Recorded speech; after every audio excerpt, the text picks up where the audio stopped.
রাহুল দা, বলো। তোমরা শুনলাম নাকি পোড়া তেলের মোবিলের কারবার করছো, কমেন্টে অনেকে বলছে। তোমরা কমেন্ট চেক করো কেন? আর তোমাদের কেউ সব করা বলেছে উল্টো পাল্টা? কেন? কমেন্ট চেক করবা না? তাহলে কমেন্ট কারা করে জানো? কারা? কারা কমেন্ট করে জানো? যাদের কোনো কাজ নেই, আচ্ছা, বাড়িতে বসে ফোন চালাতে খুব ভালো লাগে। এটাতে কি করবে? না, অন ক্যামেরায় তেলটা তুলে দিলাম। আচ্ছা না, ধরো এটা ধরো, তেল খুব গরম আছে, ধরো।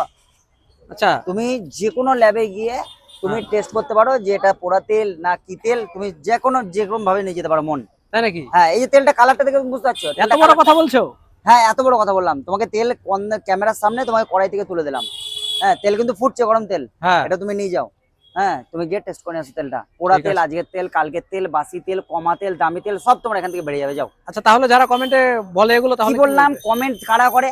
যাদের আসলে কোনো কাজ নেই, যারা পরনিন্দা পরচর্চা করতে ব্যস্ত থাকে, তারা করে কমেন্ট। আচ্ছা, তাই হ্যাঁ, নাকি? খেটে খাওয়া মানুষ, কোনো কাজের মানুষ, ব্যস্ত মানুষ, তারা কিন্তু কমেন্ট করতে যাবে না কোনো কাজে। যে না, আচ্ছা যে যার কাজ করছে সে তার মতন করে করছে। কমেন্ট কেন করবো আমি? কমেন্ট করলে ভালো কমেন্ট করবো, যেটা ভালো লাগে। আর যদি খারাপই লাগে আমার, আমি এসে আগে তাকে দেখতে হবে, দূর থেকে তাকে জাজ কেন করবো আমি?